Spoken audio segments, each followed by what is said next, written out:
4월 셋째 주 예배자로 나온 성도 여러분을 예수 이름으로 축복하고 환영합니다. 우리 옆에 분들 한번 인사 나누겠습니다. 참 잘 오셨습니다.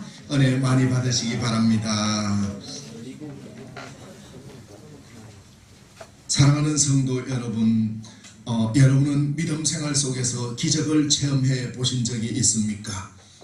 오늘 주님께서 저를 통하여 여러분에게 주시는 말씀은 기적의 주인공이 되라는 메시지를 던져주고 계시는 것입니다.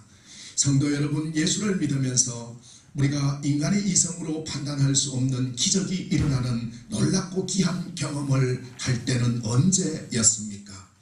오늘 성경 본문은 갈릴리 바다에서 일어난 사건입니다.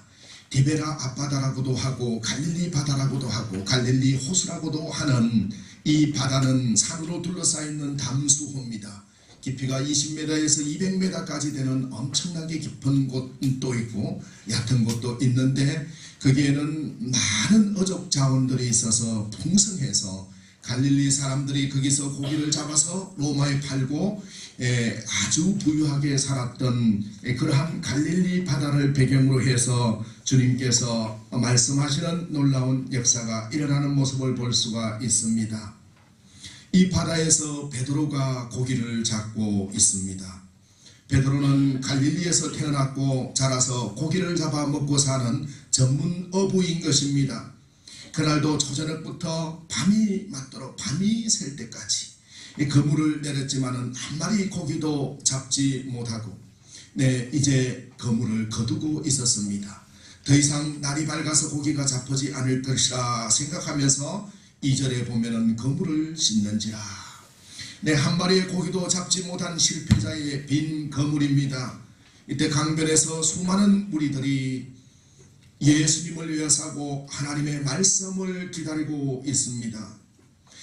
그리스도 예수님께서는 베드로의 배 위에 올라오셔서 베드로에게 정하여 배를 약간 띄우게 하시고 그 위에서 하나님의 말씀을 선포하십니다. 말씀을 마치신 후에 우리 주님께서 깊은 곳으로 가서 그물을 내리라고 베드로에게 말합니다. 그 명령은 베드로의 기존의 경험과 지식으로 봐서는 도무지 순종할 수 없는 상식밖에 명령이지요. 깊은 데는 고기가 잡히지 않는데, 고기가 물이 깊은 데는 차서 살 수가 없는데 예수님은 깊은 데로 가서 그물을 내리라고 명령합니다. 또 시간적으로는 낮에는 고기를 잡을 수 없을 때고 이러한 사실을 베드로는 잘 알고 있습니다. 한마디로 그의 경험으로 봐서 그의 기존의 지식으로 봐서는 그리스도의 말씀에 순종할 수 없는 상식밖에 명령이 떨어졌습니다. 그러나 베드로는 인생의 경험과 지식을 접어두고 예수님의 말씀에 따라 순종했더니 배가 잠길 정도로 만선의 축복을 받았다는 이야기입니다. 할렐루야. 아멘. 사랑하는 성도 여러분, 기적이 무엇입니까? 기적은 인간의 이성으로는 도무지 이해할 수 없는 일이 일어나는 것. 다시 말해서 천지의 창조주께서 내게 역사하시고 일하시는 것입니다. 오늘 실패한 베드로에게, 포기하고 이제 그물을 접는 베드로에게 주님이 나타나셔서 그물을 싣고 내일을 준비하는 그 베드로에게, 역력히 실망한 베드로에게 깊은 데로 가서 그물을 내리라고 주님이 오늘 말씀하셨습니다. 사랑하는 성도 여러분, 인간의 이성으로 봐서는 낮에 고기가 잡히지 않고 깊은 데에는 고기가 살 수 없는 이성과 지식의 판단으로 도무지 이루어낼 수 없는 그 명령을 순종했을 때 기적이 일어나는 놀라운 역사가 일어남을 오늘 본문 말씀을 통해서 볼 수가 있는 것입니다. 그렇다면 사랑하는 성도 여러분, 이 베드로의 기적 만선이 되는 놀라운 축복이 남의 얘기일까요? 바로 우리에게도 적용되는 이야기인 것입니다. 어떻게 하면 우리가 베드로처럼 기적의 주인공이 될 수 있을까요? 이 기적의 주인공이 되는 비밀 첫 번째가 무엇입니까? 그 첫 번째는 예수님을 만나는 것입니다. 할렐루야. 기적의 주인공이 되는 첫 번째 비밀은 최고의 전문가이신 예수님을 만나는 것입니다. 사랑하는 성도 여러분, 우리는 누구를 만나는가에 따라서 성패가 갈리는 모습을 볼 수가 있습니다. 만남이 얼마나 중요한 걸 볼 수 있습니다. 잘못된 만남은 사람을 망하게 하지만 좋은 만남은 사람을 살리기도 하지요. 누구를 만나는가에 따라서 인생의 성패가 갈리는 부분을 볼 수가 있습니다. 우리는 예수를 믿는다 하면서도 진정한 우리의 승리의 올개간을 주시는 주님을 만나는 것이 아니라 우리 삶 속에서 많은 악한 사단의 역사를 만나는 걸 보면서 우리 실패할 때 또 주님을 찾는 모습을 볼 수가 있는 것이지요. 우리가 진정과 신령으로 예배자로 서 있을 때 우리는 예수를 만날 수 있는 것입니다. 충만한 교회에 나와서 여러분 여러 교우들을 만나는 것도 중요하지만 주님을 만나는 놀라운 은혜가 있기를 예수 이름으로 축원합니다. 오늘 이 시간 주님이 여러분과 동행하셔서 그리스도를 만나는 축복을 누리시기를 예수 이름으로 축원합니다. 내가 누구를 만나느냐? 내 한쪽 팔이 없는 한 거지가 어느 부잣집으로 구걸을 하러 갔습니다. 근데 그 집 부인이 대문 밖에 있는 저 벽돌을 이쪽으로 옮기라고 얘기를 합니다. 그런데 그 거지가 이렇게 이야기를 합니다. 부인, 제 팔이 없는 거 안 보이십니까? 한쪽 팔을 써서 제가 이 벽돌을 옮긴다는 거 왜 불가능하지 않습니까? 돈을 주시려면 그냥 주시지 왜 벽돌을 옮기면 돈을 주신다고 하십니까? 그러자 그 부인이 나와서 팔을 걷어붙이고 한쪽 팔로 가지고 계속 벽돌을 옮깁니다. 나도 한쪽 팔로 다 옮길 수 있는데 멀쩡한 한쪽 팔이 있는데 한쪽 팔이 없다고 왜 한쪽 팔을 쓰지 않으세요? 저걸 다 옮기면 돈을 드릴 거고 그렇지 않으면 그냥 가세요 하고 문전박대를 합니다. 그러자 그 거지가 차근차근히 한쪽 팔로 벽돌을 나르기 시작합니다. 그 벽돌이 다 옮겨졌을 때 덤뿍 지갑에서 돈을 꺼내서 그 거지에게 이 부인이 돈을 주면서 앞으로 한쪽 팔을 열심히 사용하세요. 한쪽 팔이 없다고 절망하지 말고 한쪽 팔을 열심히 사용하세요 라고 얘기했어요. 그러면서 하얀 손수건을 주면서 이마에 땀을 닦아주면서 이 손수건으로 땀을 닦으세요.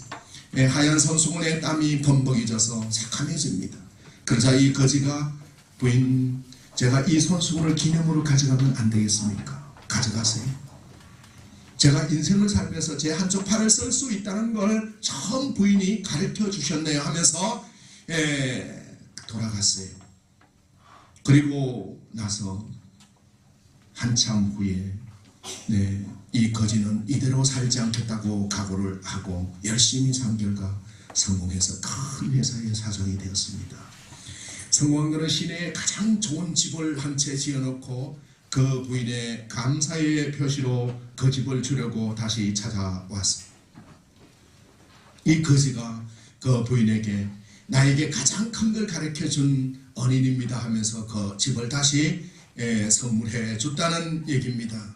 사람도 잘 만나면 이렇게 변화하는데 우리가 우리 삶에 기적을 베푸시는 예수를 만나면 큰 역사가 일어나는 것입니다. 할렐루야. 기적 중에 가장 큰 역사는 예수를 만나는 것입니다.